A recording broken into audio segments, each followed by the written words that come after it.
Eu deixei um homework para vocês semana passada, né? Quem lembrou de fazer? Quem lembrou de fazer e fez? Cristina fez? Lembra de cor? Quem quer contar o testemunho rápido aqui para nós? Cristina? Você lembra? Quer falar aqui ou não?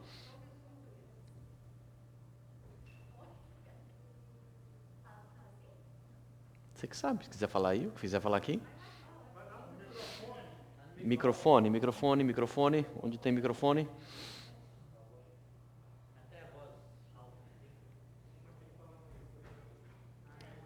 Espera aí só um pouquinho, Cris. A próxima é a Adriana?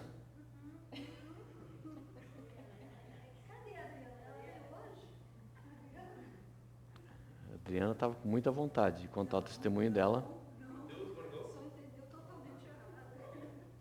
Ela estava com tanta vontade que terminou a aula, ela já veio falar comigo, porque ela... já querendo saber que hora que era a hora do testemunho.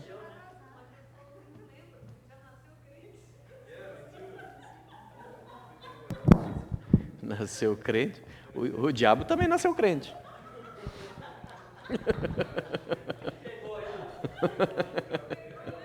Vem desse lado aqui, Cris. Ok. Então vamos lá, nossa irmã Cristina.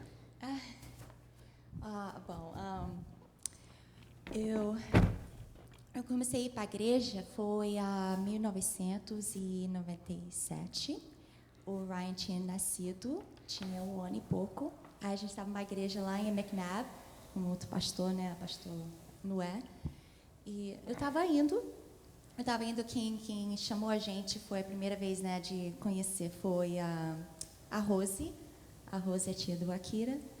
E aí a gente estava indo, de repente, foi um culto, né, que eu decidi apresentar, né, o meu filho, que era o Ryan, ele tinha 1 ano e pouco, quase 2 anos. A gente apresentou ele. Aí eu estava indo, de repente foi um culto que eu lembro, não lembro exatamente, né, o mês, mas chamaram as pessoas que foi tocado, quem realmente, né, quer Jesus, né, que é Jesus no coração. E eu lembro que eu fui na frente e quando eu comecei a orar, eu estava sentindo toda dormente, né? Meu corpo, aí eu não podia nem levantar. Eu lembro que alguém estava me ajudando a levantar e eu senti, né, tranquilidade, eu senti, né, paz, e eu senti que Jesus estava comigo. E eu sempre, né, bom, desde criança, né, que eu era católica, desde criança eu tinha essa mania de esconder na casa e falar com Deus, né? Que Deus era tipo meu amigo, né? Quando eu era criança. Então eu sempre falava com ele, sempre escrevia. Então eu sempre pensei que estava tudo bem, né? Eu pensei que agora eu vou para a igreja, eu parei um pouco quando fui para o Brasil.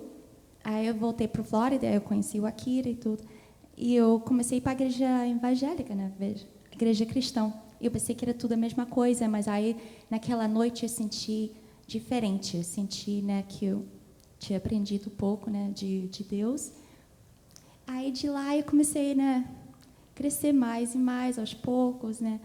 De repente, quando a gente, né, ficou tudo junto, né, na Dixie, tinha outro pastor também, que acho que era Manassés, não lembro, que chamou a gente que não tinha um grupo de louvor. Aí eu pensei, não, eu canto, né, eu cantava na escola, mas nunca canto, né. E ele chamou, ele começou, né, a apontar, né, as pessoas, me chamou, que você vai fazer parte do grupo de louvor. E eu não sabia de nada, então... Mas depois disso, né, comecei a crescer, né, mais e mais. E agora, né, realmente, né, eu sinto, né, que eu tinha muita vergonha, ainda tenho muita vergonha, né, de estar aqui na frente e tudo. Mas eu sinto agora mais forte, né? Eu sinto mais, né, que eu posso, né, louvar a Deus e não tem vergonha. Mas é isso. Então, aí, agora eu amo, eu adoro, né, sentir o Espírito Santo, né? Eu acho mais cada vez que eu aprendo mais, eu me sinto mais assim, mais interessada, né? Like, excited, né? Com as coisas de Deus. Então, é isso. Amém. Amém. Eu tinha mais um lembro. Aliás, eu tinha... Amém. Nós vamos dar o desconto porque ela esqueceu o que ela escreveu, né? Muito bem. Mais alguém?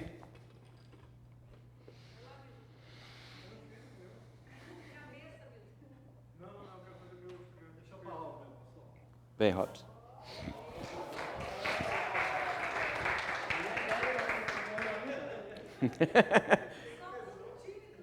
Tem que ser testemunho, não testemunho. Vamos ver. Vamos ver. Porque eu quero dizer que eu nunca tive essa relação com Deus igual vocês falam que tem. Eu sempre procurei. Eu venho de um lar que nunca foi evangélico. Eu fui conhecer evangelismo, foi aqui na Flórida. E agradeço muito a Deus de ter posto essa mulher na minha vida. Que Amém. ela que me tirou do problema que eu estava.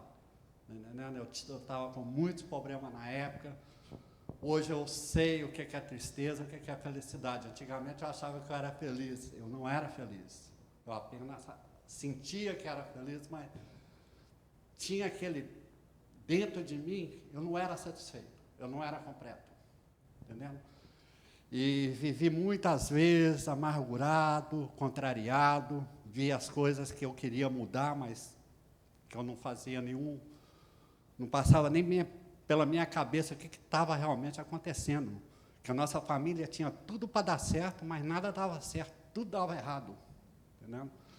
E eu sei que meus pais foram enganados, nós nunca recebemos assim, uma visita evangélica, ninguém nunca falou para a gente sobre Deus, sobre Jesus.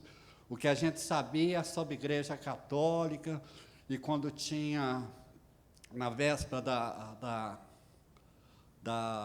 daquelas coisas que tinha da quaresma, antes da quaresma, que é a sacrificação de Jesus Cristo, que tinha aqueles filmes que a gente assistia, aquilo me tocava muito, entendendo?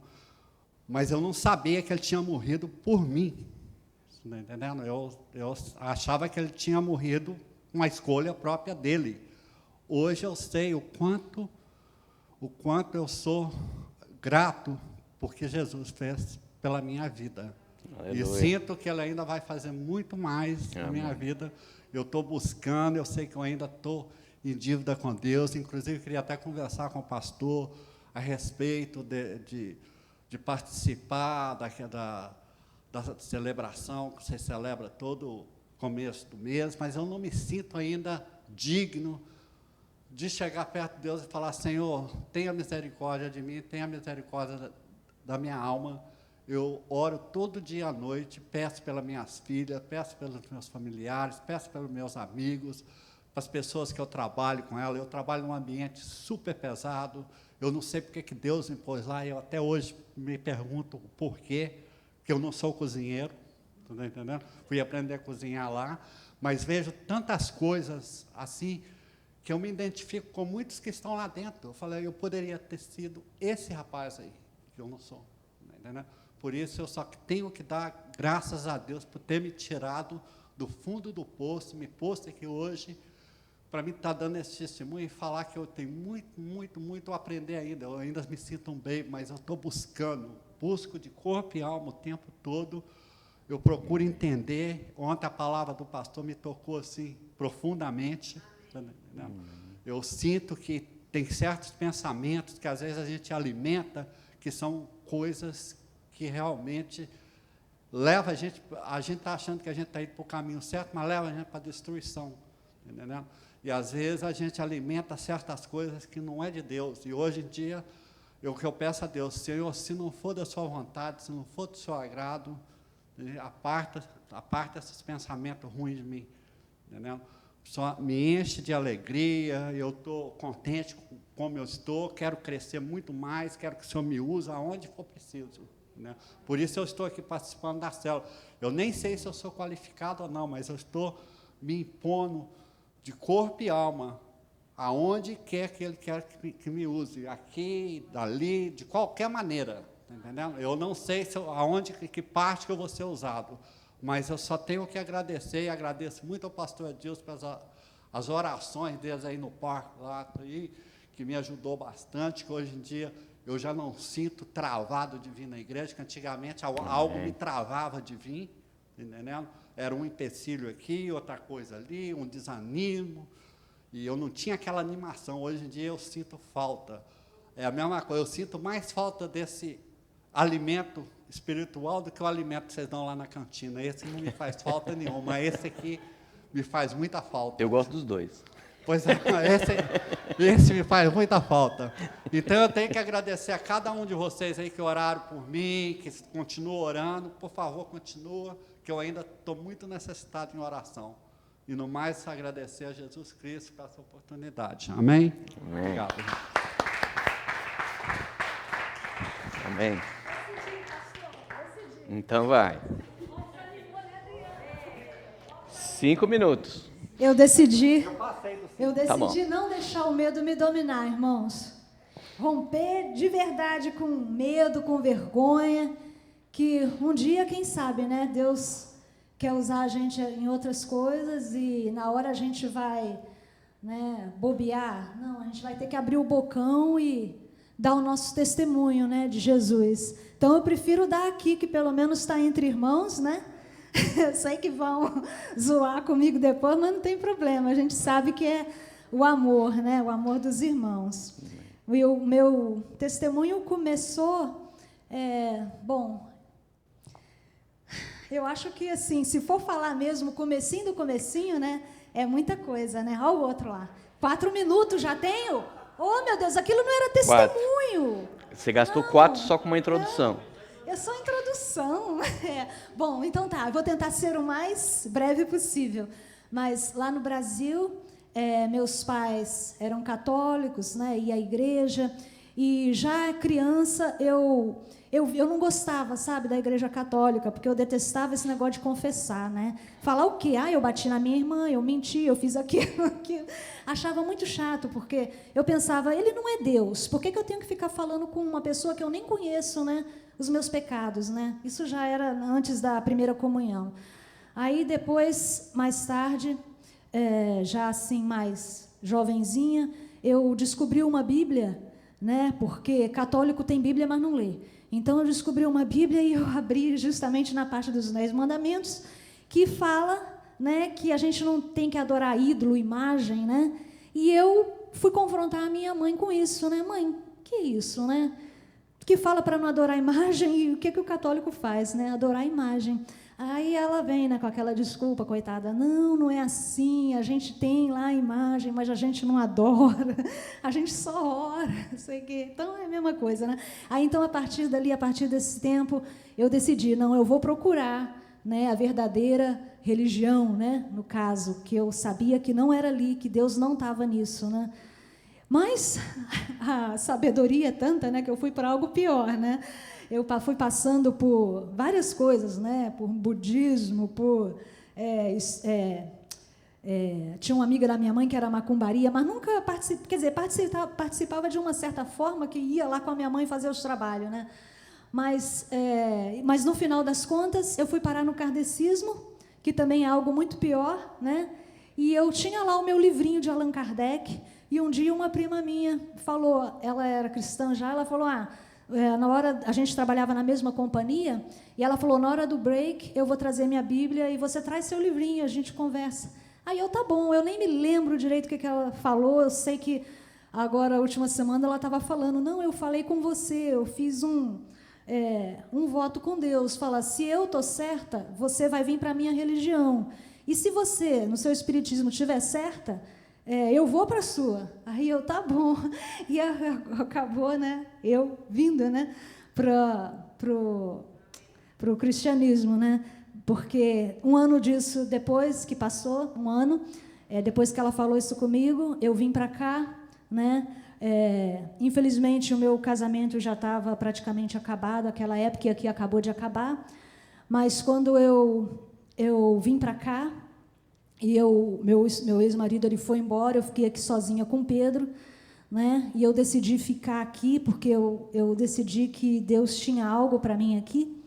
E aí foi que tinham umas pessoas, né, que eu conhecia, porque era conhecido do meu ex-marido também, e eles iam à igreja, essas pessoas, e eu comecei a ficar curiosa, né? Eu queria saber, né, assim, porque só falavam tanta coisa boa, igual a Sirene falou outro dia, né? A gente tem que falar coisa boa, né, que as pessoas se interessam, né? E foi isso que aconteceu comigo. Eu ouvia as pessoas falar tanta coisa boa e dando testemunho, essas coisas, e eu falei, eu também quero conhecer, ainda mais assim que eu me sentia tão sozinha, né? Aqui eu não conhecia ninguém, e com meu filho, e eu então eu resolvi ir nessa igreja, né? E eu sempre tentava falar com esse pastor que eu queria um aconselhamento, né? Porque eu tinha recém me separado. E a gente fica perdido, né? Ainda mais num lugar desconhecido. Então, eu nunca conseguia. Então, eu sempre acabava ficando para o serviço, né? E escutava as pregações, escutava umas 4 vezes, né? Até que, na última vez, marcou um horário comigo e eu fui e expus o meu problema para ele, né? E uma das primeiras coisas que ele falou, assim, claro, a gente pode ajudar você, mas você já aceitou Jesus no seu coração? Eu falei, não. Então porque na verdade, eu estava até conversando com o pastor, na realidade eu pensei que eu já tivesse Jesus no meu coração, né? Mas essa é a impressão, né, que quem não é cristão tem, né? Que eles têm Jesus no coração e não tem, né? E eu fiz a oração, ok, sem problema, eu faço a oração. E a partir daí, alguns dias depois, eu senti que eu estava diferente, porque coisas que eu fazia que era errado, eu larguei, eu abandonei, eu parei de fazer. E eu senti, né, que isso não era eu, porque ninguém me falava nada assim, para de fazer isso, isso que você está fazendo está errado. Não, era algo que eu sentia, que eu não queria mais, né, fazer aquelas coisas erradas que eu estava fazendo, né? E então foi aí que eu segui, né? Eu segui na igreja, eu vi que chegou um ponto assim que eu vi, agora não dá mais, agora realmente o Senhor Jesus tomou conta do meu coração e isso é o que eu quero para mim, porque eu senti um vazio, né, muito grande no meu coração. E em nenhuma outra religião vocês vão encontrar isso, né? Eu sei porque eu passei por várias coisas, mas somente quando eu aceitei Jesus que Ele pôde encher esse vazio no meu coração, né? E passou um tempo também, eu tentei reconciliar, né? Porque eu aceitei Jesus, então eu estava pensando em uma reconciliação com meu ex-marido, eu queria restaurar e tudo, mas ele já estava com outra pessoa, né? E não foi possível. E uns 2 anos depois apareceu o Álvarozinho e aí então veio o Mateuzinho, veio a Gabrielinha, e graças a Deus estamos aí. Esse é o meu testemunho. E eu não sei, não tem nada demais, é algo simples, mas foi assim que Deus me trouxe para os caminhos dele. Amém? Amém.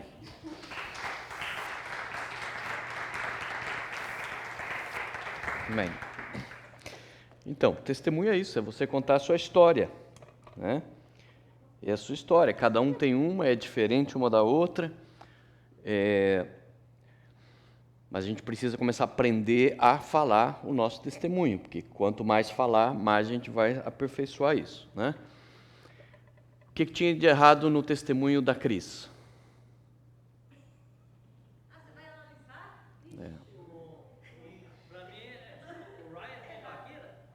Hã? O Rai é filho do Akira. Pelo que ela falou, tipo, como o Rafael foi lá pro Rio, não sei o que, deu a entender assim que o Rai... É verdade. Mas por quê? Porque o problema da Cris é que ela começou pelo meio. Ela começou falando quando ela conheceu Jesus, né? E daí depois que ela lembrou, e ela deu uma repuxada para lá, né? Só que daí já deu a entender que ela já estava grávida do Ryan e que o Akira só conheceu depois. Né? Mas tá bom, ok. O que tinha de errado com o testemunho do Robson ou da Adriana, que pode ser melhorado? Não errado necessariamente, mas que pode ser melhorado. Acho que faltou o contraste entre o antes e o depois nos dois testemunhos. E nos três, na verdade. O contraste entre o antes e enfatizar melhor, né? O Robson fez bem, mostrou toda a narrativa. A Adriana também contou, né, lá a trajetória dela, né? Mas enfatizar mais a mudança, né? Enfatizar mais o impacto do Evangelho, o impacto de Jesus na vida da pessoa. Mas principalmente no da Adriana e do Robson, uma coisa que vocês têm que cuidar no testemunho é que ele é ótimo para você contar para crente. Mas para você contar isso numa célula, vocês mencionaram muito a questão de religião, né? Igreja católica, o espiritismo, tal. Não tem problema contar a tua história, né? Você era católico, nasceu no catolicismo, passou pelo espiritismo, não tem problema. Mas o que se deve evitar é fazer a comparação de religiões. Você pode, porque é fato, que você era católico, isso é um fato, então não tem problema você contar um fato, né? Mas em vez de colocar a questão da religião, do defeito da religião, tal, é contar a tua história.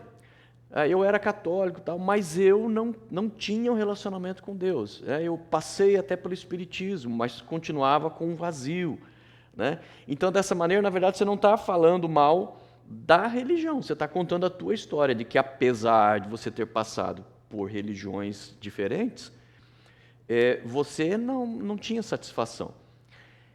Aí você não está falando mal da religião da outra pessoa, mas ela própria vai acabar concluindo isso. Ela vai concluir, poxa vida, mas eu também estou no catolicismo, eu também estou no espiritismo, e na verdade eu estou igual a ela, eu também não me sinto bem, eu também não me sinto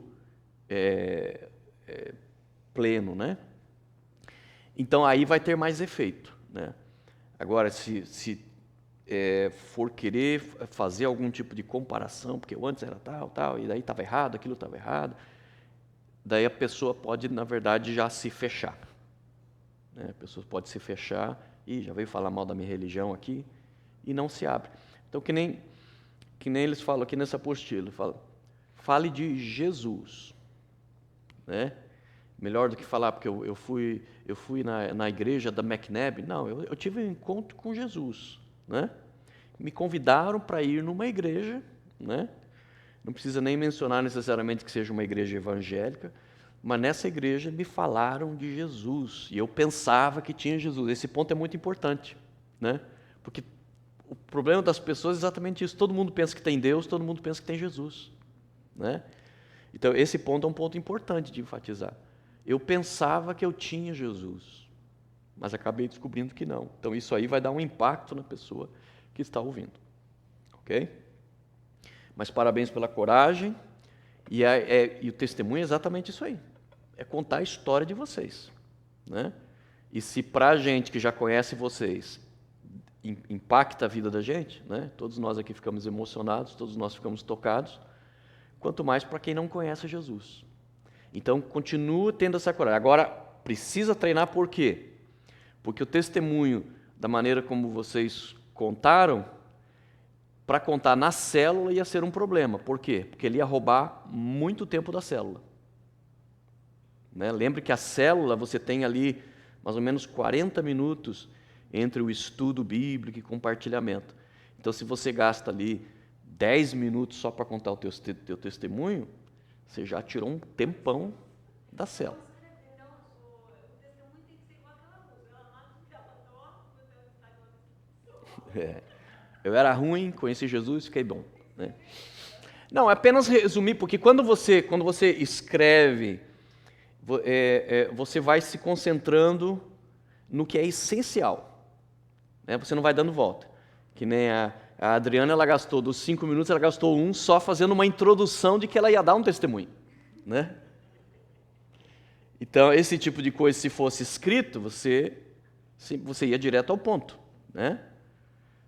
Eu nasci num lar católico, minha mãe vim de uma família religiosa. Já entrava direto no assunto, né? Mas tudo bem, a gente dá desconto porque nenhum de vocês aqui escreveu, né? Mas valeu. E mesmo, na verdade, falando sem escrever, vocês quase chegaram lá, porque deu aí uma média, quase uma média de 5 minutos. Então está ótimo. Então, um pouquinho mais que vocês aperfeiçoem esse testemunho, vocês vão chegar no ponto, né? No ponto exato.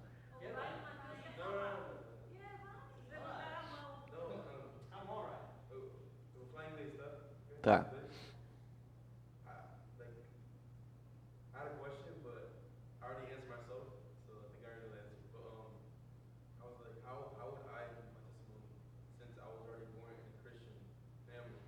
Ok. Like my life, I'm used to it. Ok, então o Rice está perguntando como ele vai dar o testemunho dele, sendo que ele nasceu num lar cristão, né? Então, primeiro ponto que você precisa saber é se você já se converteu. Então, porque você tem que conseguir lembrar quando foi.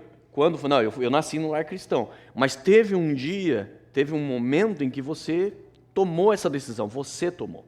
Então, esse é o momento da sua conversão. Mas se não tomou, toma agora. Toma vergonha na cara e aceita Jesus, né? Então, aí nesse caso, o que você vai contar? Na verdade, é basicamente a mesma história do Robson, a mesma história da Adriana e da Cristina. Eu nasci num lar religioso. Aí não importa se é católico, se é espírita, se é evangélico. O fato é que eu nasci num lar religioso, né? Mas eu entendi, eu aprendi, alguém me disse, ou eu escutei uma pregação, ou fui aprendendo com o tempo, que, na verdade, eu preciso de Jesus, eu preciso fazer a minha escolha por Jesus, né? Eu preciso receber Jesus no meu coração, e eu fiz isso um dia, né? Então, por mais que a pessoa nasceu num lar cristão, ela precisa se converter. Ela precisa do momento em que ela assume a fé dela em Jesus. Sim, Cris. O testemunho é tão somente sobre conversão, quando você aceita Jesus, ou pode ser outros testemunhos, como cura, restauração, de casamento, ou Ok. Então, a Cristiane está perguntando se o testemunho tem que ser só sobre a conversão ou pode incluir, por exemplo, milagres, curas, coisas que Deus fez, mudou no casamento, etc. e tal. Ela pode incluir outras coisas, porque tudo isso é parte de conhecer Jesus, né? Tudo isso são coisas, elementos que você pode dizer, depois que eu conheci Jesus, minha vida mudou, né? E aí você pode dar um exemplo prático, né? Eu tinha um problema no meu casamento, né? E Deus transformou o meu casamento. Eu tinha uma doença, minha mãe, né, minha mãe tinha uma doença, e nós cremos, buscamos a Deus e Deus curou. Isso vai ajudar a reforçar o teu testemunho. É o teu testemunho por quê? Porque é algo que aconteceu na tua vida, ou na vida de alguém que você ama, na vida que você conhece. Então faz parte também do teu testemunho. isso é tão impactante quanto a salvação também para muitas pessoas. Claro, com certeza. Um problema no casamento e outro, mesmo problema que Deus deu vitória, que lá é um ano, mas Com certeza. Porque, na verdade, a maioria das pessoas, quando ela se converte, ela, que nem eu falei, na verdade, a gente só vai entender do que a gente foi salvo, na verdade, depois, né? Bem depois. A gente até aceita Jesus por causa disso. A gente sente, de alguma maneira, um vazio, né? Uma inquietação, como o Robson falou, uma sede por Jesus, uma sede por Deus, que a gente não consegue encontrar em lugar nenhum, tal. Só que você não sabe explicar isso, né? Depois que você se converte, daí de tanto ouvir pregação, de tanto ouvir estudo bíblico, daí você vai entendendo do que você foi salvo. Aí que você realiza, uau! Né? Eu pensava que, né, não sabia que era tão grave, né? Mas Jesus me tirou daquilo lá. Então, na verdade, muitas vezes para as pessoas é até mais importante elas verem um testemunho bem prático de uma situação realmente prática da tua vida. Porque você fala, eu fui salvo, né? A pessoa fica assim, mas como assim? O que foi salvo, né? Então, às vezes é melhor realmente você usar um exemplo, né, de uma mudança que aconteceu na sua vida. Não, realmente, meu temperamento, né? O Robson colocou um ponto bastante importante aqui. Eu não tenho mais aquilo que me travava, né, que não me deixava vir para a casa de Deus. Então, isso agora mudou. Então, isso é o que, na verdade? Ele usou um linguajar bem sem ser religioso, ele usou um linguajar dele, mas, na verdade, isso que ele falou tem um nome. Isso se chama o quê? Libertação. Né? Ele experimentou uma libertação. Agora, imagine se alguém ouvisse testemunho do Robson, tendo esse problema. Né? Na hora, ele ia ser impactado também com aquilo. Exatamente. Então, alguém ouvindo o testemunho do Robson, que tenha um problema semelhante ou o mesmo problema, vai ser impactado por isso. Né? Você conta lá o teu testemunho do problema de casamento e como Deus salvou, restaurou o seu casamento, como Deus salvou a tua família inteira. Isso vai impactando a pessoa, porque a chance de que aquela pessoa esteja atravessando um problema no casamento é enorme. Né? Então, tudo isso vai levando... hoje não tem mais tempo, mas fica para a próxima. Para a próxima vamos ouvir mais testemunhos.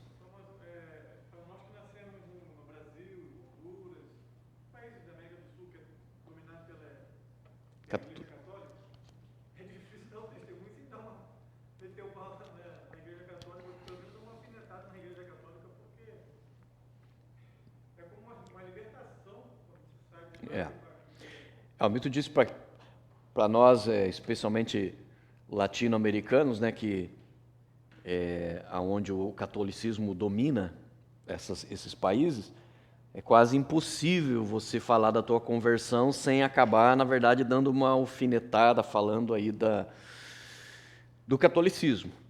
A questão o que você vai mostrar é o fato de que você era católico, você nasceu no catolicismo, né? Só que o que você vai mostrar, sem, na verdade, atacar o catolicismo, é falar o que acontecia na tua vida. Não pode comparar. Exatamente. Eu era católico, fazia isso, fazia aquilo, o padre me dizia isso, e tal. Mas aquilo não me satisfazia. A minha vida estava vazia, eu estava sem direção, minha vida estava indo de mal a pior. Né? E aí alguém me falou de Jesus. Também você não precisa necessariamente falar, daí alguém de uma igreja evangélica me falou de Jesus. Não, você fala, aí alguém me falou de Jesus e me ensinou que eu precisava receber Jesus. Ele me explicou, esse ponto foi muito importante que o Robson colocou. Eu sabia que Jesus tinha morrido, até me emocionava, mas eu não sabia que ele tinha morrido por mim. Nossa, isso é fundamental, você poder tocar nesse ponto. Eu descobri que Jesus morreu, foi por mim, foi por os meus pecados. Né? Então, dessa maneira, a pessoa não pode dizer, não, você está atacando a minha religião. Não, eu só estou te contando um fato. Eu não vou mudar a minha história por causa de você. Eu nasci num lar cristão e realmente eu tinha um vazio na minha vida. Né? E só quando eu encontrei Jesus, de fato, que eu entreguei minha vida para Jesus, é que a minha vida se transformou. Amém? Então, tome esse cuidado, né? Mencione, você pode mencionar o teu background, né? A religião, as religiões pela qual você passou, mas cuidar para não ficar, eu estava naquela desgraça daquela religião, né? Cuidar para não atacar a religião, né? Fale da religião e fale como você estava. Aí é aquele negócio, daí é questão de ser inteligente, você junta 1 mais 1, né? O cara estava no catolicismo e estava vazio. Aí eu falei, já ouvi essa história antes. Né? Já ouvi de alguém que era do catolicismo e que agora aceitou Jesus. Né? Então, daí a pessoa mas ela vai entender que você não tentou agredir a religião dela. Isso é um ponto importante. Por quê, irmão? Não é que a gente está evitando de falar a verdade. Não. O que a gente não quer é que a pessoa bloqueie o coração dela. Só isso. Né? Só isso. Porque se a pessoa bloquear o coração dela, forget about. Você perdeu a pessoa, você não consegue. Não adianta o que você falar ali, não vai mais entrar. O fato de falar de Jesus, pastor, não é assim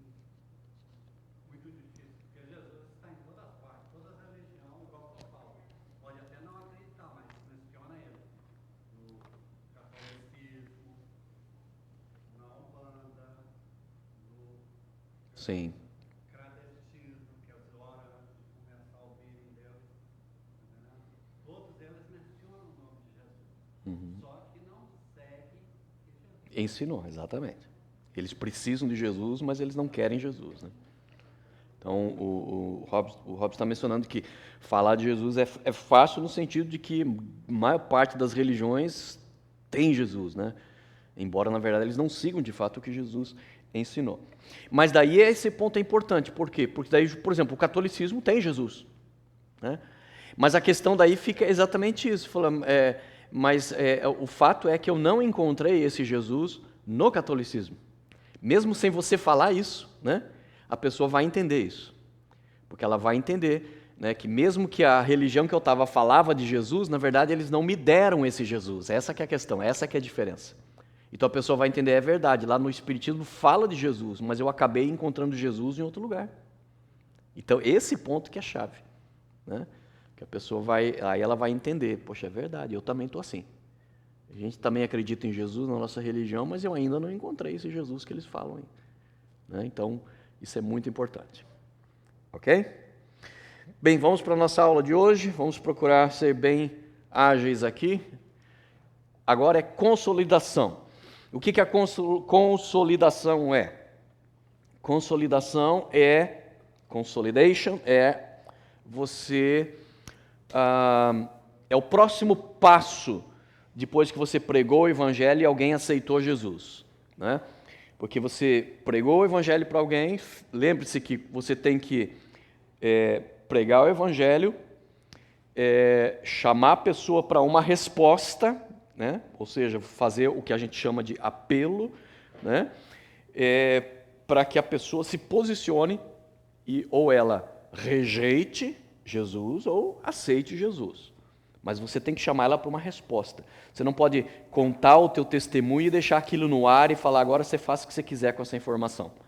Não, é você que tem que provocar essa resposta da pessoa. Então, você pregou o evangelho, você termina perguntando, você não quer também receber Jesus? Você não quer também entregar a sua vida para Jesus? Né? E a pessoa, então, vai dar a sua resposta. No caso das pessoas que aceitarem Jesus, que quiserem, você vai fazer uma oração com elas, ensinando elas a orarem ali, você vai repita comigo, né? Faz uma oração bem curtinha, bem simples, né?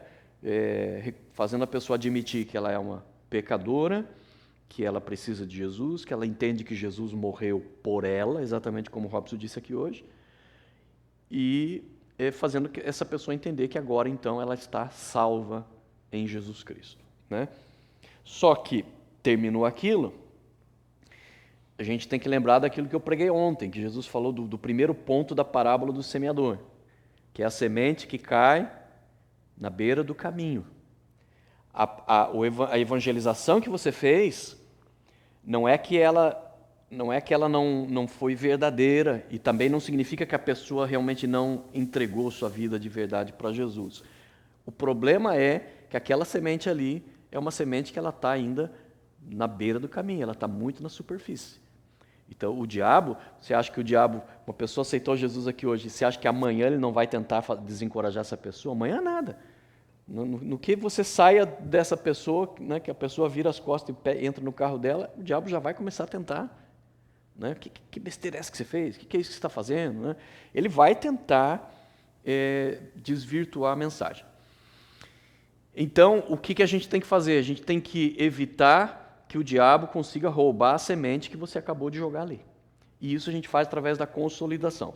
Então, a consolidação ela não pode levar muito tempo, né? Normalmente, num prazo aí de 3 dias depois que a pessoa aceitou Jesus, ela deve receber uma visita ou pelo menos um telefonema de alguém que vai fazer a consolidação. Essa palavra consolidar vem de sólido, é tornar algo mais sólido, né? Então, consolidar é você ligar para a pessoa, tipo assim, é para você fazer um double check, né? To make sure de que de que aquilo que você fez, você está decidido, explicar um pouquinho melhor, talvez, porque talvez a pessoa não entendeu completamente, ou pelo menos entendeu muito pouco daquilo que ela acabou de fazer, e você vai apenas dar um apoio, você vai dar uma confirmação, uma ênfase, né? aqui isso que você fez foi muito importante, eu estou muito feliz, né, pela tua decisão, porque eu também fiz essa decisão um dia, e milhares de pessoas fazem essa decisão por Jesus, né? Que bom que você fez, então eu estou aqui para te incentivar, que você continue, que você busque, porque você começou uma jornada maravilhosa, de um caminho com Deus, que você só vai colher frutos disso. Então você está ali para animar a pessoa, para confirmar a decisão que aquela pessoa fez, ok? Então isso é a consolidação, ok? Então é o ato de tornar algo firme, né? De tornar algo resistente, de tornar algo estável, de tornar algo sólido, ok? Então você vai procurar dar uma reforçada naquela pessoa ali, ok? É como se fosse a primeira e a segunda dose da vacina de Covid, ok? A segunda é para dar aquela reforçada, aquela garantia de que o negócio vai funcionar mesmo, ok? Então, alguém aceitou Jesus, né? Então ele é um novo convertido, um novo nascido na fé e, portanto, ele precisa de cuidado, ok? Nós não podemos confiar que uma pessoa que não conhece nada de Deus, só porque eu falei ali um testemunho e gastei ali 10 minutos, meia hora falando de Deus para ela, que de repente ela agora já entendeu tudo e já tem aquele compromisso. Não, é um bebê. É um bebê que acabou de nascer, né? A Bíblia diz que a conversão é um novo nascimento, né? Quem acaba de nascer é um bebê. Então a gente tem que cuidar. A Bíblia até usa essa linguagem, né, falando do leite, né, do leitinho que você precisa dar para o novo convertido, né? Às vezes o cara acabou de se converter, já vai para um estudo bíblico, estudar a besta do Apocalipse. É tipo dar churrasco e feijoada para nenê, né? Não vai entender nada, vai ficar assustado, vai ficar apavorado, né? Então vai dar indigestão. Então, para o novo convertido, você vai dando leitinho, né? Você vai dando a dosagem, depois tem que ir aumentando, vai ter que ir mudando, alimento mais sólido, para que também a pessoa possa crescer. Então, todo novo convertido precisa, né, de consolidação. Agora, tem uma diferença aí, né, que às vezes no ato que você evangeliza alguém, não é que a pessoa se converteu, na verdade a pessoa se decidiu. Ela tomou uma decisão, né? Ela resolveu parar com aquela resistência, de não, eu não quero saber. Não, ela abriu o coração e disse sim para Jesus. Ela se decidiu por Jesus. Mas ainda talvez tenha sido só uma decisão, não uma conversão. Qual seria essa diferença? É que a conversão é aquela que, no ato em que a pessoa está aceitando a Jesus, ela está sendo também impactada pelo Espírito Santo de Deus. Tem pessoas que choram, como a Cristina falou, que ela chegou a ficar com o corpo adormecido, né, no momento. E tem pessoas que não. Tem pessoas que ela aceita Jesus, ela não sente nenhum arrepio, ela não sente vontade de chorar, não sente nada. Porque talvez, naquele momento, ela apenas tomou uma decisão. Falou, realmente eu tenho que criar vergonha na cara, tenho que parar de fingir que isso não existe, tenho que buscar Deus. Ele deu um primeiro passo, aquele passo é importante anyway. Mesmo que seja só uma decisão, ele é importante, ok? Mas por isso também a consolidação, para você perceber, tentar identificar se a pessoa realmente ela apenas deu um voto de confiança para Deus, tipo assim, eu vou acreditar no que você está dizendo, mas ela realmente não teve aquele convencimento de que realmente ela é uma pecadora, ele é um pecador que precisa de Jesus, que precisa de salvação. Então, na consolidação, você vai make sure que a pessoa passe de decidido para convertido, ok? Apesar que conversão, irmãos, também a gente tem que entender, conversão é uma coisa também na vida inteira. A vida inteira nós estamos nos convertendo a Jesus, a vida inteira, né? Conversão não é só um evento, ela é um processo, ok? Mas é importante levar a pessoa a entender. Então, o decidido é aquele que ouviu um apelo, aquele que foi evangelizado e que foi tocado na mente, talvez nas emoções, mas não necessariamente espiritualmente ele foi tocado. Ele foi tocado na razão e até suas emoções foram tocadas, né? E por isso ele se abre para a mensagem do Evangelho e ele fez a oração recebendo Jesus. Já o convertido é aquele que realmente ele teve um entendimento no momento da sua conversão, ele teve o entendimento de que ele é um pecador e de que ele está afastado de Deus, ele precisa de Deus. Então, existem pessoas que no momento da conversão, elas têm esse profundo entendimento. Okay?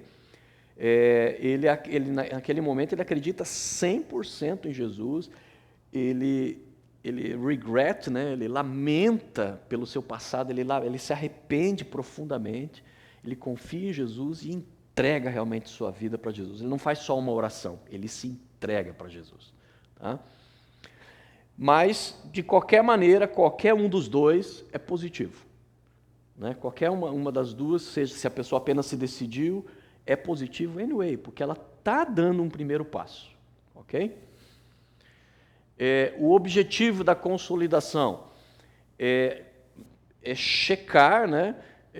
Ouvir dessa pessoa se a decisão, se ela teve uma decisão ou uma conversão. Você vai... por isso que o consolidador ele tem que ser uma pessoa mais madura, não pode ser um novo convertido, para que ele já vai ter um feeling ali, ele já vai perceber, né, pela conversa com a pessoa como é que foi a experiência dela com Jesus. Okay? Se convertido, o objetivo da consolidação é agora levar a pessoa para o batismo. Então ela aceitou Jesus, mas a consolidação é para make sure que a pessoa vai ficar nessa decisão, e se ela vai ficar nessa decisão, fazer ela entender que agora um passo importante é ela realmente se batizar, ela assumir realmente um pacto com Deus, um compromisso com Deus, por toda a vida dela. Ok? Lembrando que tem pessoas que mesmo depois que se batiza, ainda assim também não se firma, né?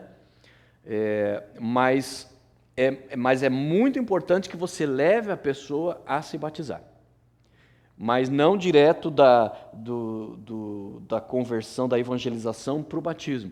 Que você tenha essa consolidação, a pessoa entendendo. Por isso que é importante também que assim que você ganhou uma pessoa para Jesus, você procure não só convidar a pessoa para a célula, mas convidar ela para vir também para a igreja. Por quê? Porque daí as mensagens, a pregação, tudo isso vai servindo de consolidação para a vida dela, para firmar esse evangelho. Ok? Então, leve o novo convertido ao batismo e a se integrar numa igreja, se integrar na igreja, preferencialmente a igreja que você faz parte, é claro, né? Porque normalmente você não dá a luz e entrega para outro cuidar, né? Quando uma pessoa faz isso, significa que ela está abrindo mão dos seus direitos, né, de maternidade e da sua responsabilidade de maternidade e paternidade, né? O normal é o quê? Que quem gerou, cuide. Quem gerou, crie, né?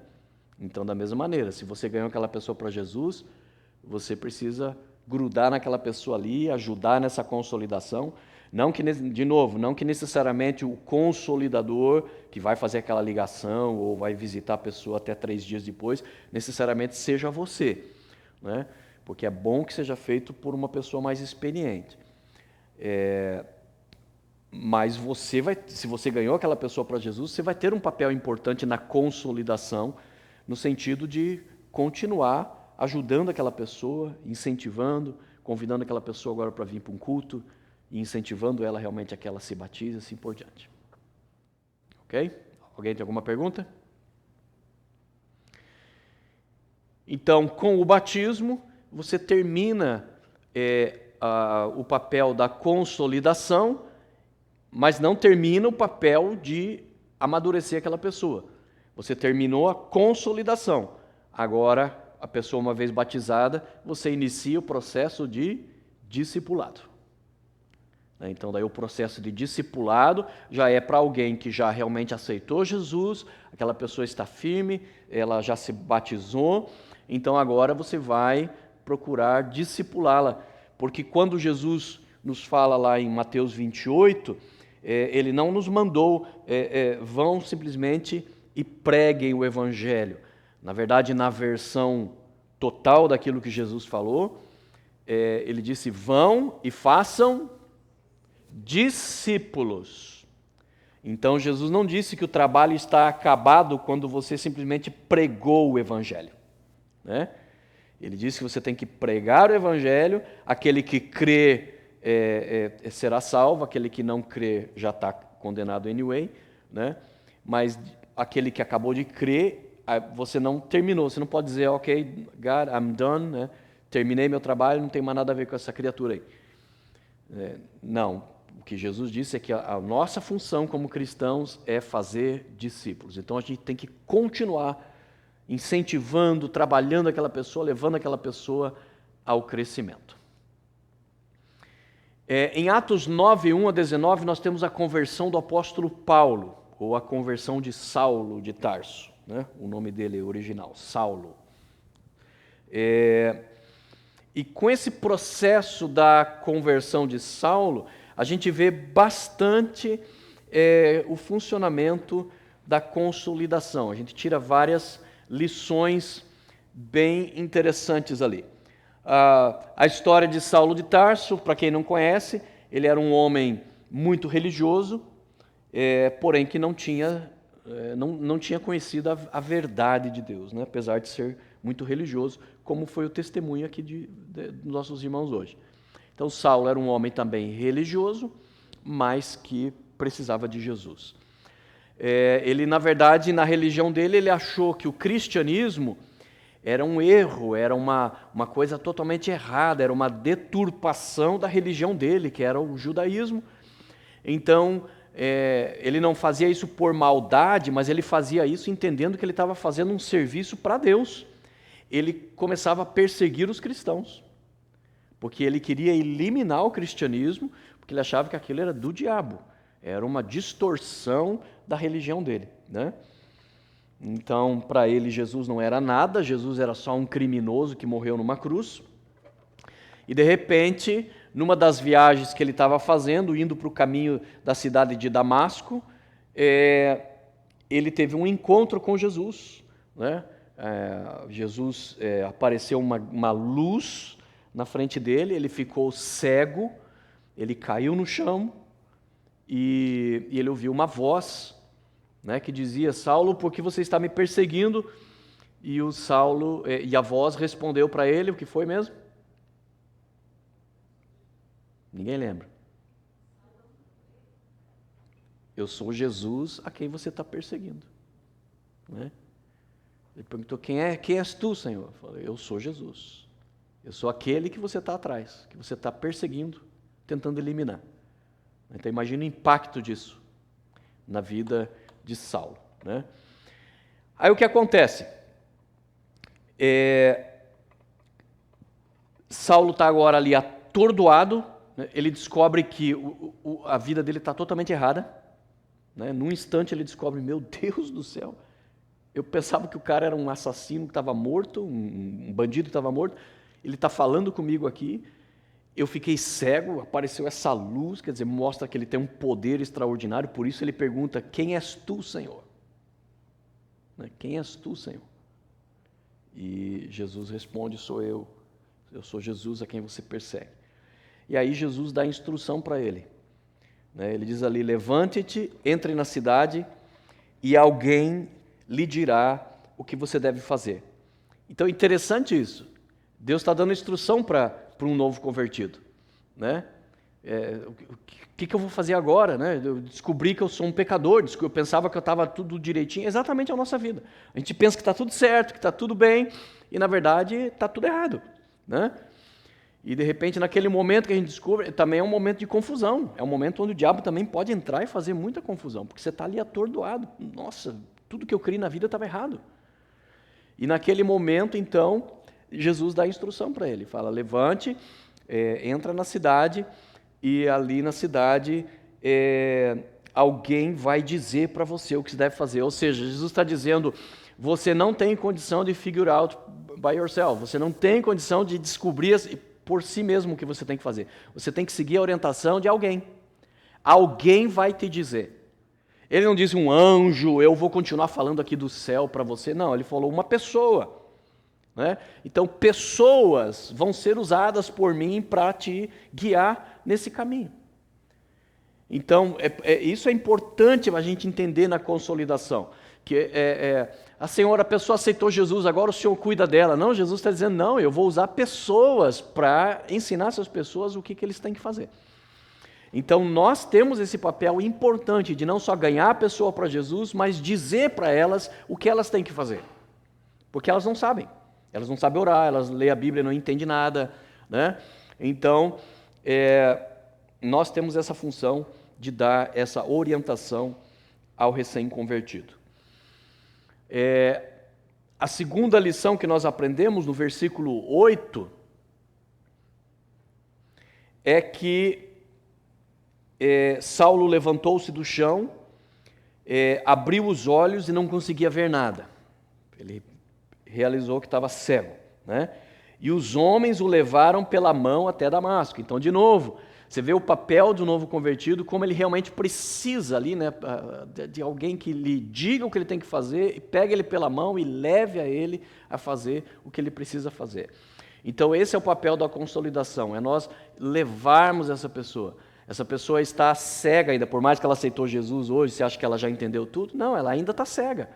Ela ainda tem coisa. Ela aceitou Jesus hoje e amanhã ela está falando de Maria, amanhã ela está falando de Buda. Para ela ainda é tudo muito misturado. Então você que vai ter que pegar ela pela mão e ir mostrando o caminho. Não, isso aqui é coisa lá do passado, isso aqui você abandona, isso aqui era inútil na tua vida. E você vai ensinando e mostrando, porque a pessoa ela não enxerga ainda. Ela ainda não tem visão própria. A consolidação é exatamente você levar a pessoa a ver isso. Ok? Então, a lição 3 é no versículo 9, quando daí diz que por 3 dias Paulo esteve cego e não comeu e nem bebeu. Provavelmente um jejum ali que ele decidiu fazer, até de humilhação, por reconhecer, meu Deus do céu, eu não sabia que eu era tão ruim, eu não sabia que eu era tão pecador. A minha vida estava do avesso e eu não sabia. Então, o processo de conversão, você percebe que Deus não esperou mais do que 3 dias para fazer a consolidação. Né? Ele teve aquele impacto ali de Jesus, foi para a cidade, mas Deus não esperou mais do que 3 dias. Então, o que Atos está nos mostrando é exatamente isso. Não espere mais do que 3 dias para consolidar uma pessoa na fé. Né? Vai atrás dessa pessoa. Então, na verdade, Saulo ficou 3 dias sem entender nada. Né? Ele ficou ali só 3 dias naquela escuridão da cegueira dele, sem que ninguém tivesse pregado o evangelho para ele, só pelo impacto daquilo, né, de Jesus dizendo que ele estava vivo e que ele realmente era o Senhor, e que Paulo estava perseguindo esse Jesus, quer dizer, ele estava em direção totalmente contrária. Então Paulo está o quê? Confuso. Ele está totalmente confuso. Aqueles 3 dias foram 3 dias de confusão. Ele não sabia o que fazer, ele não sabia se ele orava para Jesus, né, se ele orava para Jeová, ele não sabia o que ele devia fazer. Então, a pessoa que aceitou Jesus, ele está exatamente nesse estado de confusão. Ele pode até já estar começando a experimentar um sentimento de paz, um corpo adormecido. Ele pode já estar experimentando alguma coisa, mas essas coisas, a princípio, por mais que ela possa trazer também um sentimento bom, mas ao mesmo tempo contribui para a confusão. Porque, mas o que é isso, afinal de contas? O que é isso que eu estou sentindo? A pessoa ainda não sabe exatamente o que ela está passando, então isso pode contribuir para um estado de confusão. Ok? Então, por isso a importância, nesses 3 dias, fazer aí uma ligação telefônica, né, ou fazer uma visita, não de sopetão, não de surpresa, né, marcando com a pessoa, eu queria conversar com você, eu soube que você entregou sua vida para Jesus, que você visitou nossa célula, fiquei muito feliz com isso, tal. Se apresenta para a pessoa, de preferência, se for num telefonema, a pessoa que ganhou para Jesus está ali junto, né? Ela telefonou, tudo bom, José, como é que você está? Eu estou aqui com um irmão, uma pessoa mais madura na fé, né, que ele gostaria de falar com você, ele ficou muito feliz de saber que você aceitou Jesus, e a gente queria fazer uma visita para você, né? E aí passa o telefone para ele, de preferência você faz essa introdução da pessoa, né? Anyway, o importante é que não se deixe passar muito tempo, ok? Então, ali, o que você vai fazer na consolidação? Você vai confirmar a fé dele, parabenizá-lo, né, dizendo que você fez a coisa certa, tomou a maior decisão da tua vida, a coisa mais importante da tua vida, mostrar alegria, incentivar, mostrar o lado positivo de tudo aquilo que a pessoa está passando, se colocar à disposição da pessoa. Se você tiver alguma dúvida, se você tem alguma coisa que você não entendeu, né? Se colocar à disposição, se apresentar, aquele é o momento de iniciar também uma amizade, né, com o consolidador, procurar iniciar ali uma amizade, que tudo isso depois vai ajudar esse novo convertido a crescer, ok? Lição 4, que nós aprendemos. Então, na lição 3, a questão do timing, né? Pela experiência de Paulo, a gente vê que Deus não deixou passar mais do que 3 dias, ok? Então, se a gente deixar demais, é a semente que caiu na beira do caminho. O diabo pode vir e dar um jeito de tirar. Ele pode levantar uma pessoa, né? Vamos lá no bailão, vai ter isso. O diabo tem um jeitinho dele de usar, né, pessoas também para fazer você esquecer aquela decisão que você acabou de fazer por Jesus. Então, precisa contactar a pessoa, fazer uma chamada telefônica e marcar uma visita de preferência, ok?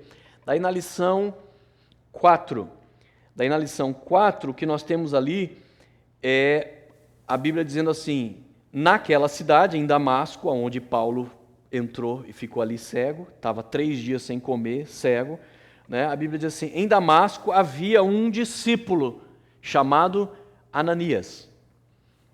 Então, a Bíblia não está dizendo ali tinha um crente, a Bíblia está dizendo em Damasco tinha um discípulo. Então, aqui está mostrando quem deve ser o consolidador. Tem que ser alguém que já é um discípulo, não é um novo convertido, não é um novato na fé. Tem que ser alguém que já é um discípulo, alguém que já tenha uma maior maturidade para ele poder fazer essa consolidação. Ok? Então, Ananias era essa pessoa que tinha lá e que Deus vai usar para consolidar Paulo. Na lição 5 que nós vemos, então, na história do apóstolo Paulo, é o versículo 10, quando diz assim: então, naquela cidade tinha um discípulo chamado Ananias, e o Senhor chamou numa visão a Ananias, e Ananias respondeu: estou aqui, Senhor, né? E pode falar. Então, você percebe o quê? Que a função de um crente mais maduro, aos olhos de Deus, se Deus tiver um novo convertido, com quem Deus vai contar para ajudar aquele novo convertido? Com o discípulo. O próprio Deus foi lá, né, o próprio Deus que foi lá e converteu Saulo, falou, né, ali foi Jesus que evangelizou Saulo, né? Não teve uma pessoa, foi o próprio Jesus que evangelizou Saulo ali, com aquela voz, com aquela aparição. Mas a consolidação foi feita por um ser humano. A consolidação, e foi o próprio Deus que chamou. Deus também podia consolidar. 3 dias depois, Deus podia de novo falar ali com Saulo. Mas não, ele foi lá e, em vez agora de falar com Saulo direto, ele foi lá e falou com Ananias. Diz: Ananias, eu tenho uma tarefa para você. Ok? Então, aí nós entramos na importância de você contactar. O que Deus ia falar ali? Então, ele chama Ananias para a responsabilidade. Então, nós como discípulos, nós como membros de célula, nós todos temos essa responsabilidade, né? De amadurecermos, crescermos para poder ajudar a pessoa que ainda não foi consolidada na fé. E também, depois de consolidada, ajudá-la no discipulado, ajudar ela a crescer e amadurecer na fé. Então, o que Deus disse para Ananias?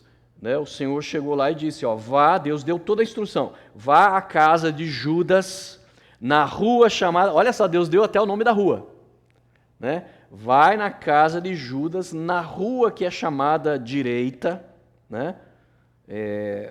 E pergunte por um homem de Tarso chamado Saulo. Você vai encontrar lá ele porque ele está orando. E olha que coincidência, Ananias. Na oração ele viu um homem chamado Ananias que estava explicando para ele o evangelho. Que coisa, não, Ananias? Olha a intimidação de Deus aí, né? Deus está dizendo, olha só que coisa, Ananias, né? Esse Saulo de Tarso acabou de ter uma visão onde um certo Ananias prega o evangelho para ele, na cidade de Damasco. Can you believe that? Né? Você consegue acreditar numa coisa dessa? Né? Tipo assim, e aí, Ananias, o que você vai fazer? Por que Deus tinha que falar uma coisa dessa para ele? Por que será que Deus tinha que convencer ali profundamente Ananias? Porque Ananias talvez tinha muita revolta do Paulo ter perseguido. Revolta, medo, né?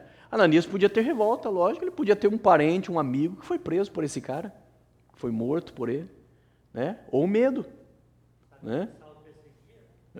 E na verdade foi isso que ele falou, né? Porque a lição 7, na lição 6, o que nós estamos vendo é o seguinte, Deus dá a ficha de visitante, a ficha do novo convertido para Ananias, porque é exatamente isso, né? Ele fala, tem um cara aqui que o nome dele é Saulo, ele é da cidade de Tarso, olha só, né? Ele vai, né, dando detalhes sobre a vida do cara.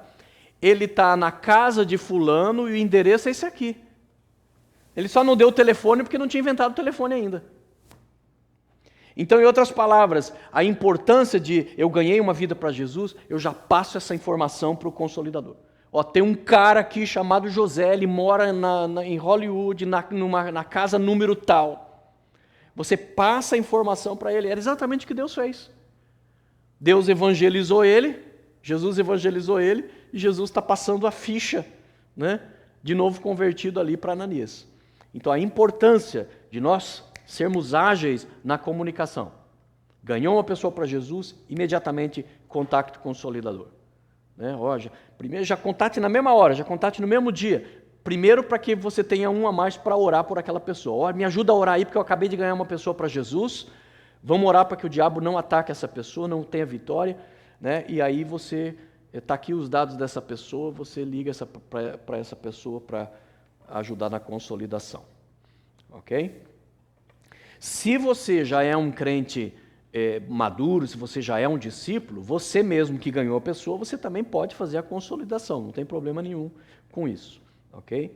Mas respeite esse prazo, não espere muito tempo. Ok? Quando Deus chama ali a Ananias para ir pregar para Saulo de Tarso, a resposta de Ananias foi óbvia. Ele respondeu para Deus, Deus, é o seguinte, eu não sei se o senhor está sabendo aí, não sei se as notícias chegaram aí em cima, mas aqui embaixo é o seguinte, esse cara aí não é flor que se cheire não, esse cara aí é barra pesada. Ele falou relato aqui para Deus, ele fez todo tipo de mal aos santos em Jerusalém. Ele chegou aqui na nossa região com autorização para prender todos os que pregam no teu nome, né? Então ele falou, esse cara aí, não sei se é uma boa ideia a gente trazer esse cara para a igreja, né? E aí a resposta de Jesus para ele foi, mas o Senhor disse a Ananias, vá, porque esse homem é meu instrumento escolhido para levar o meu nome para os gentios e para os reis e perante o povo de Israel. Então, Deus não estava vendo ele como um marginal, como um bandido, Deus estava vendo ele como aquilo que ele haveria de se tornar, né? Então, nós muitas vezes vamos enfrentar esse tipo de problema. Ah, eu ganhei essa pessoa aqui para Jesus, mas esse cara aí, sei não, hein? Trazer esse cara aí para a igreja é capaz no dia seguinte os instrumentos da igreja tudo desaparecer, né? Vendeu tudo para comprar droga. Não sei se é boa coisa levar esse cara ali nessa casa, na célula, não. Né? Nós vamos ter esse tipo de preocupação, como Ananias teve. Só que a posição de Jesus é, não, eu estou te mandando, vá lá pregar o evangelho, acolha essa pessoa, porque você está vendo o que ele era, eu estou vendo o que ele será. Né? Ele será um grande homem de Deus que eu vou usar muito. Então a gente precisa, e isso convenceu Ananias. Isso convenceu Ananias. Como é que a gente sabe? Porque quando ele foi lá na casa, ele chegou lá, viu lá Saulo lá num cantinho, murchinho, ceguinho, né? E ele não chegou, e aí, pecador? Ah, achou o teu, né? Viu? Vai brincar com Deus. Não, ele chegou lá e disse, irmão Saulo. Ele chamou ele de irmão. Por quê? Porque Jesus tinha acabado de dizer para ele, não, esse é um instrumento meu, eu escolhi, eu salvei, ele é um irmão teu, ele é filho agora do Deus Todo-Poderoso. Então, quando Ananias chega lá, ele já trata ele como irmão. Né? Irmão Saulo, Deus me enviou aqui para pregar. Né? Então, nós temos que aprender da mesma maneira a consolidar pessoas. Deus está nos chamando para consolidar. Né? Então, quem você vai consolidar? Existem novos convertidos na célula ou na igreja. Eles vão procurar por quem? Eles vão precisar de ajuda. E quem é que vai ajudar? Né? E a Bíblia diz que Deus está procurando. E quando Deus está procurando, quem ele vai chamar? O discípulo. Né? E esse discípulo pode ser você. Amém? Então Ananias foi, chamou ele lá de irmão Saulo, né? Falou para ele de Jesus, explicou, né? Chegou para ele e já contou o que impactou mais ele ainda, porque ele não precisou contar a história. Ananias já chegou e falou, olha, Jesus que te encontrou no caminho de Damasco, me chamou e me falou para eu vir pregar para você. Então, o impacto foi tremendo, né? Sobre a vida de Saulo aqui. Então, imediatamente ele orou, e ele disse, Deus me mandou aqui para te ensinar o caminho, né? E ao mesmo tempo para que você seja cheio do Espírito Santo e que você volte a ver. Então ele disse, eu vim aqui. Então o fato dele ser convertido não significava que ele era cheio do Espírito Santo. Para ser convertido, o próprio Jesus falou com ele no caminho. Mas para ser cheio do Espírito Santo e para ser consolidado, Deus usou uma pessoa. Então Deus enviou Ananias lá para que Saulo fosse cheio do Espírito Santo. Né? Por quê? Porque o Espírito Santo é algo que nós compartilhamos. Né? É como um vaso cheio de azeite, que por ter azeite ele pode ser derramado e encher um outro vaso. Ele pode, né, compartilhar o óleo. Então nós somos vasos cheios do Espírito Santo. Então nós podemos orar por uma pessoa para que ela seja cheia do Espírito Santo. E no mesmo instante a Bíblia diz que caíram dos olhos de Saulo como se fossem escamas, né? Caiu, uma pele, alguma coisa caiu dos olhos dele e ele voltou a enxergar. Ele se batizou, imediatamente ele foi batizado por Ananias e então comeu e recuperou as suas forças. Então é isso que Deus quer fazer também conosco. Ele quer nos usar para consolidar pessoas na fé, trazer esperança, tirá-las da confusão, pegar na mão dela e dizer, não tenha medo, eu estou aqui com você, eu vou acompanhar você. Não tenha medo, eu vou dizer para você o que você deve fazer. Porque tem muita gente que entra em pavor no momento que a pessoa se converte. Tem pessoas que entram em pavor. Porque o mundo da pessoa virou do lado avesso, como um Saulo de Tarso, ela descobre que a vida inteira dela estava errada. Existe o convencimento do Espírito Santo de que dos pecados dela, mas também existe a acusação do diabo, né, tentando destruir. E existe a confusão, porque a pessoa não sabe, ela não sabe o que fazer, ela não tem informação ainda, ela não tem direção. Então, o papel do consolidador é fundamental, né? Que ele se apresente e que ele leve a pessoa, pegue na mão da pessoa, diga para a pessoa aquilo que ela precisa fazer e leve essa pessoa para um passo a mais com Jesus. Amém? Então, você está disposto a investir seu tempo para chamar e encontrar com os novos convertidos? Você vai fazer isso? Porque é isso que Deus quer que você faça. Amém? Então, fazer parte de uma equipe, fazer parte de uma célula, significa assumir também a responsabilidade. Eu vou fazer a minha parte. Eu não tenho que ficar esperando só pelo líder, não. Eu posso. Se a pessoa que eu convidei aceitou Jesus, eu mesmo posso. Você é a pessoa mais adequada, com certeza. É até melhor do que chamar um consolidador estranho, né? Você trouxe essa pessoa para a célula, você não necessariamente evangelizou, mas você convidou, e essa pessoa aceitou a Jesus ali, você é a pessoa adequada. Porque você é a pessoa que ela conhece, né? Então, vá lá, encontre com ela. E da mesma maneira, irmãos, não tem que ser teólogo, é bom que seja um cristão mais maduro, um discípulo, mas não tem que ser teólogo, né?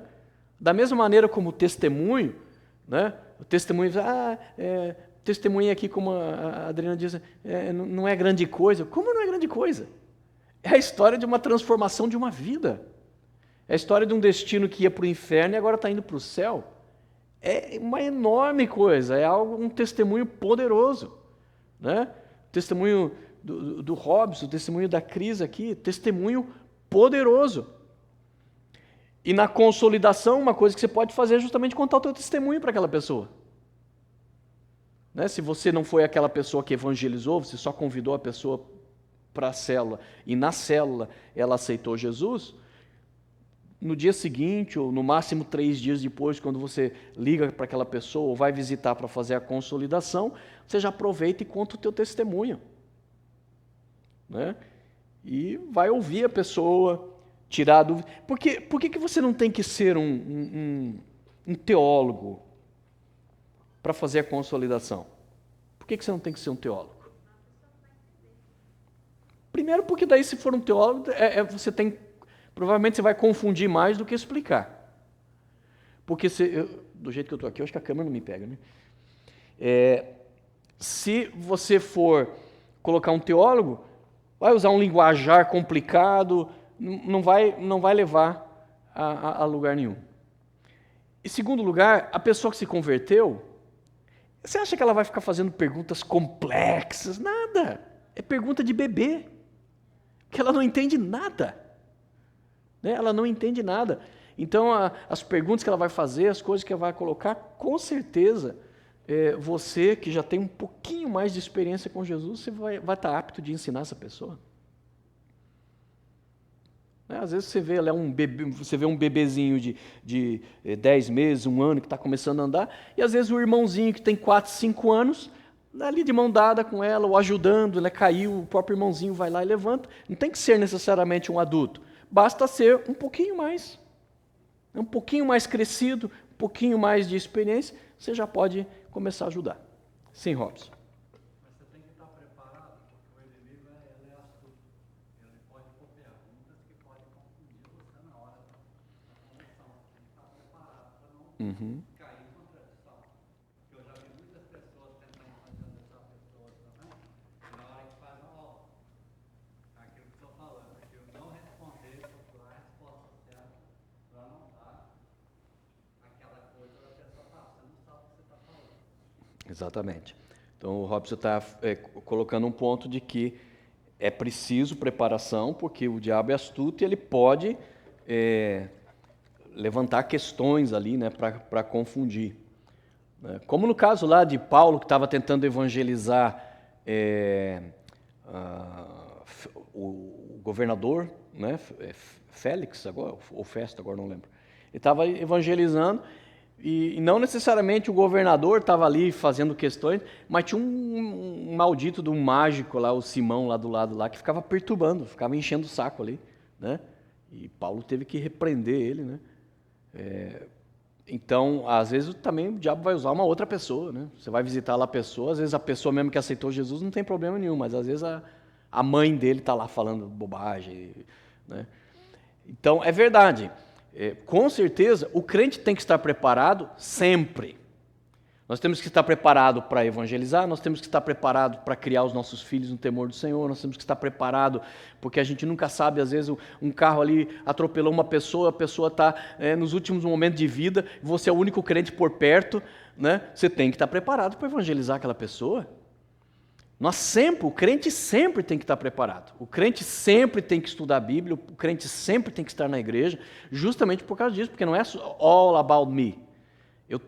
Deus sempre vai querer me usar e eu tenho que me preparar sim. E essa preparação tem que ser a vida inteira se preparando. A vida inteira se preparando. Nunca achar que, já ouvi pregação suficiente, já participei de estudo bíblico, não preciso, já sei tudo. Não, você tem que estar sempre se preparando, sempre estudando, sempre lendo, nunca deixando de participar da igreja, para que você esteja sempre preparado para evangelizar. Não tenha dúvida que a necessidade de preparo é sempre importante, né? Mas o que eu digo é, por outro lado, que a gente não coloque a barreira do estar preparado para a gente lavar as mãos e não fazer nada. Porque, às vezes, tudo que a pessoa precisa... Às vezes ela nem precisa que você responda nada, ela só precisa de alguém que ouça. Porque ela aceitou Jesus na célula, mas ela precisa confessar. Ela tem peso na alma dela, ela tem amargura, ela precisa se abrir com alguém, né? E o consolidador, às vezes, vai ser essa pessoa que vai simplesmente ouvir. E depois de ouvir, não precisa nem dizer nada, só vai dizer, posso fazer uma oração por você? Deixa eu orar por você aqui, para você ter certeza que Jesus está do teu lado, que Jesus te ama, Jesus te perdoou, você pode levantar a cabeça, né? Você vai só incentivar aquela pessoa. Amém? Então... preparo, é claro, sempre vai ser importante. Sempre vai ser importante. Mas aí você tocou num ponto muito importante. O problema não é o crente não saber responder perguntas.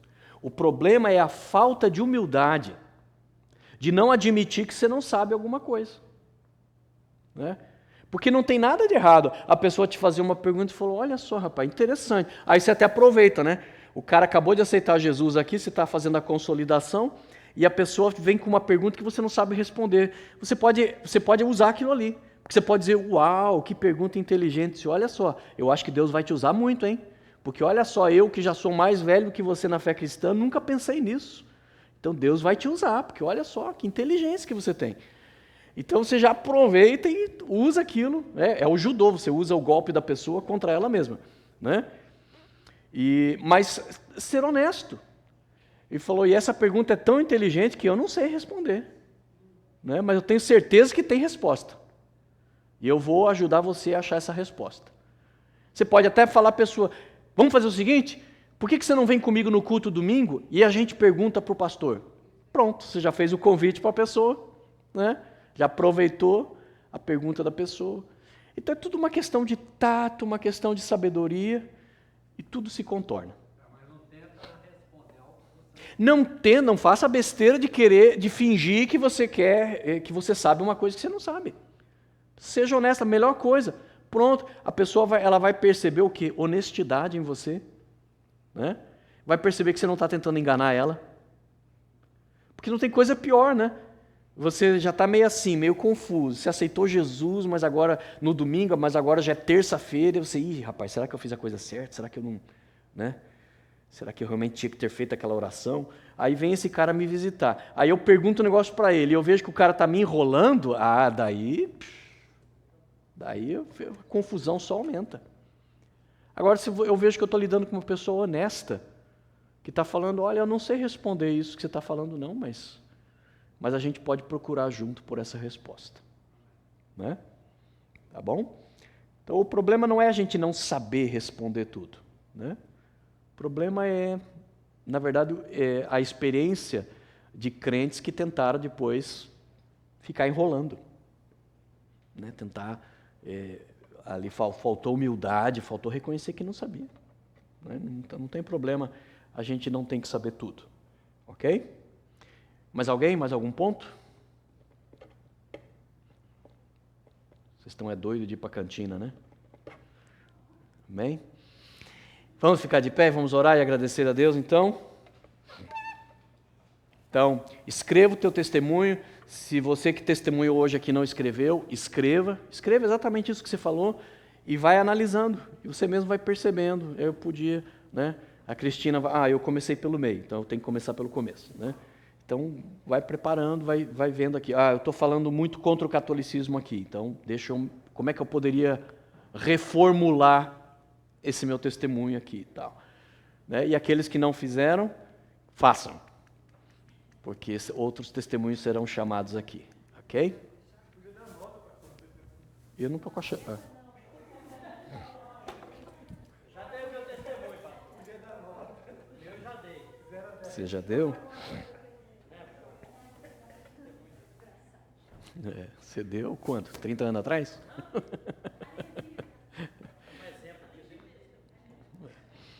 Vamos orar então? Sim.